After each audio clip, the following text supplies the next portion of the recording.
അവസരം കിട്ടിയാൽ CPM-നെ എടുത്തിട്ടലക്കി മൂലക്കിടാനുള്ള കാത്തിരിപ്പിലാണ് കേരള കോൺഗ്രസ് എം ഉള്ളത്. കേരള രാഷ്ട്രീയം ഇനി പല ട്വിസ്റ്റുകളും കാണാനിടയുണ്ട്. വരുന്ന നിയമസഭാ തെരഞ്ഞെടുപ്പ് മുന്നിൽ കണ്ട പലരും കൂറുമാറാനും മറിയാനുമുള്ള സാധ്യതകൾ ഏറെയാണ്. നിലമ്പൂർ തെരഞ്ഞെടുപ്പ് UDF-ന് ഗ്രാഫ് ഉയർത്തുകയും LDF-ന് ഗ്രാഫ് താഴ്ത്തുകയും ചെയ്ത സ്ഥിതിക്ക് UDF മേച്ചിൽപ്പുറങ്ങൾക്ക് വളക്കൂറുണ്ടെന്ന് മനസ്സിലാക്കി പലരും വന്നു ചേരാനുള്ള സാധ്യത ഏറെയാണ്. അത്തരത്തിൽ ഉറ്റുനോക്കുന്നത് ഒരിക്കൽ LDF ചില്ല തേടിപ്പോയ കേരള കോൺഗ്രസ് എമ്മിനെ തന്നെയാണ്. ഇപ്പോഴിതാ നിയമസഭാ തെരഞ്ഞെടുപ്പ് അടുത്തിരിക്കവേ പെരുമ്പാവൂർ സീറ്റിലെ സ്ഥാനാർത്ഥി ആരെന്നതിനെ ചൊല്ലി കേരള കോൺഗ്രസ് എമ്മിലെ പോര് മൂർച്ഛിച്ചിരിക്കുകയാണ്. ഇത് CPIM-നാണ് ക്ഷീണമുണ്ടാക്കുക. കഴിഞ്ഞ പ്രാവശ്യം പെരുമ്പാവൂർ മണ്ഡലത്തിൽ മത്സരിച്ച ബാബു ജോസഫിനെതിരെ ഒരു വിഭാഗം പ്രവർത്തിക്കുന്നു എന്ന് ആരോപിച്ചുകൊണ്ട് പാർട്ടി സംസ്ഥാന സ്റ്റിയറിംഗ് കമ്മിറ്റി അംഗം റോണി മാത്യുവിനെതിരെ നടപടിക്ക് ശുപാർശ വന്നതോടെയാണ് തർക്കം തുടങ്ങിയത്.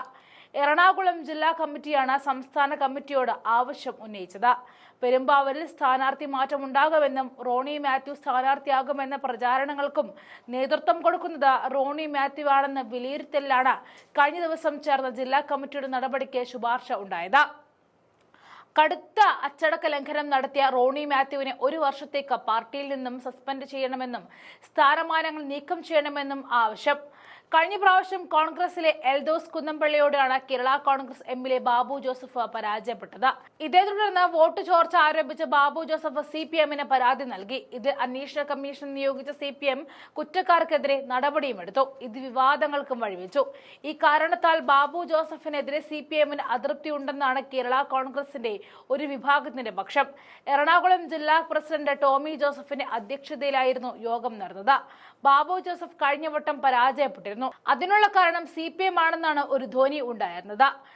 അന്വേഷണ കമ്മീഷൻ കണ്ടെത്തലിന്റെ അടിസ്ഥാനത്തിൽ മണ്ഡലത്തിൽ CPM നേതാക്കൾക്കെതിരെ അന്ന് നടപടിയും വന്നിരുന്നു.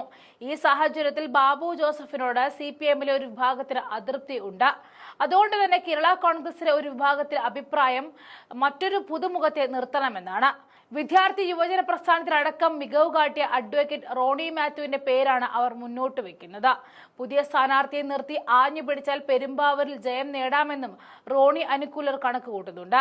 പക്ഷേ ഒരു പുതുമുഖത്തെ നിർത്തുമ്പോഴുള്ള എല്ലാ പ്രശ്നങ്ങളും പാർട്ടി അഭിമുഖീകരിക്കേണ്ടി വരും. അതുകൊണ്ട് തന്നെ പിന്നെയും കോൺഗ്രസിന് ഗോൾ തന്നെയാണ്. കാരണം പുതുമുഖത്തേക്കാൾ സ്വീകാരനാകുക അവിടുത്തെ MLA എൽദോസ് കുന്നംപള്ളി തന്നെയാകും. തെരഞ്ഞെടുപ്പ് പരാജയത്തിന്റെ പേരിൽ കേരള കോൺഗ്രസിനോട് ഇടഞ്ഞു നിൽക്കുന്ന CPM നേതാക്കളെ ഇതിലൂടെ അനുനയിപ്പിക്കാമെന്നാണ് പലരുടെയും ചിന്തയെങ്കിലും UDF തുറന്നിട്ട് വാതിലിലേക്ക് കടക്കാൻ പല നേതാക്കളും കച്ചകെട്ടി തുടങ്ങിയെന്നും അറിയാൻ കഴിയുന്നുണ്ട്. മുന്നണി പാർട്ടിയെ നിലനിർത്താൻ ഇടതുമുന്നണിയും മടക്കിയെത്തിക്കാൻ ഐക്യമുന്നണിയും വരും ദിവസങ്ങളിൽ ഒളിഞ്ഞും തെളിഞ്ഞും തീവ്ര ശ്രമം നടത്തുമെന്ന് ഉറപ്പാണ്. കേരള കോൺഗ്രസ് എമ്മിനെ UDF-ലേക്ക് ക്ഷണിച്ചുകൊണ്ട് കൺവീനറായ അടൂർ പ്രകാശ് നടത്തിയ പ്രസ്താവനയാണ് വിഷയം ചർച്ചയാക്കി മാറ്റിയത്. എന്തായാലും ഒരു തിരിച്ചുവരവിനായി ജോസ് കെ മാണിയും കാത്തിരിക്കുകയാണ് എന്ന് തന്നെ പറയണം.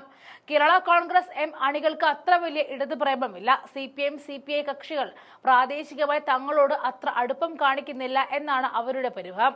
എന്നാൽ അടിക്കടിയുള്ള മുന്നണി മാറ്റം വിശ്വാസ്യതയ്ക്ക് ദോഷമെന്ന മുന്നറിയിപ്പ് നൽകുന്ന നേതാക്കളും ആ പാർട്ടിയിലുണ്ട് താനും. എന്നാൽ UDF-നെ സംബന്ധിച്ച് കേരള കോൺഗ്രസ് കൂടിയുണ്ടെങ്കിൽ കൂടുതൽ നേട്ടമുണ്ടാകും എന്ന വിലയിരുത്തലുമുണ്ട്. കേരള കോൺഗ്രസിലെ പല നേതാക്കളുമായി ചർച്ച നടത്തിയിട്ടുണ്ടെങ്കിലും ജോസ് കെ മാണിയുമായി ഇതുവരെ ചർച്ചകളൊന്നും നടത്തിയിട്ടില്ല. നിയമസഭാ സീറ്റുകളടക്കം ധാരണകളിൽ എത്താതെയാണ് അതിനുള്ള കാരണം. ഏറ്റവും സംശയമുള്ളത് ജോസ് കെ മാണിയുടെ സീറ്റ് സംബന്ധിച്ചാണ്. കഴിഞ്ഞ തവണ പാലായിൽ മാണി C കാപ്പനോട് 15,000-ത്തിലധികം വോട്ടുകളിൽ തോറ്റതുകൊണ്ട് തന്നെ ഇനി പാലാ ജോസ് കെ മാണിക്ക് രാശിയാകും എന്ന സംശയമുണ്ട്. അതുമാത്രവുമല്ല UDF ബാനറിൽ മാണി C കാപ്പൻ തന്നെ പാലായിൽ വരാനും സാധ്യതയുണ്ട്. തൊട്ടടുത്തുള്ള കടുത്തുരുത്തി കേരള കോൺഗ്രസിന് സ്വാധീനമുള്ള സീറ്റാണ്. പക്ഷേ ജോസഫ് വിഭാഗത്തിലെ മോൻസ് ജോസഫ് സ്ഥിരമായി വിജയിക്കുന്നത് കൊണ്ട് കടുത്തുരുത്തി ജോസ് കെ മാണിക്ക് വേണ്ടി കുരുതി കൊടുക്കാനും കോൺഗ്രസ് തയ്യാറാകില്ല. ചങ്ങനാശ്ശേരി പൂഞ്ഞാർ മണ്ഡലങ്ങൾ കേരള കോൺഗ്രസിന് സ്വാധീനമുള്ള സീറ്റുകളാണ്. ഇവയിലൊന്നും ജോസ് കെ മാണി തെരഞ്ഞെടുക്കുമോ എന്നാണ് ഇനി അറിയാനുള്ളത്. കേരള കോൺഗ്രസിന് മുന്നിൽ നിൽക്കുന്ന മുസ്ലിം ലീഗ് പാമ്പാടി അടക്കമുള്ള മലബാറിലെ സീറ്റുകൾ വിട്ടുകൊടുക്കാനും തയ്യാറാണ് എന്ന വാർത്തകളുമുണ്ട്. പക്ഷേ കോട്ടയം വിട്ടാൽ രാഷ്ട്രീയ ഗ്രാഫിൽ ഇടിവുണ്ടാകും എന്നതാണ് ജോസ് കെ മാണിയെ അലട്ടുന്ന പ്രശ്നം. എങ്ങനെയെങ്കിലും ജോസ് കെ മാണിയെ ഒപ്പം നിർത്താനുള്ള കിഴഞ്ഞ പരിശ്രമത്തിലാണ് UDF ഉള്ളത്. പക്ഷേ അപ്പുറത്ത് പുതിയ സ്ഥാനാർത്ഥിയെ ചൊല്ലിയുള്ള തർക്കങ്ങൾ രൂക്ഷമാവുകയാണ്. ഇത് എങ്ങനെ പോയാലും UDF-ന് നേട്ടം തന്നെ.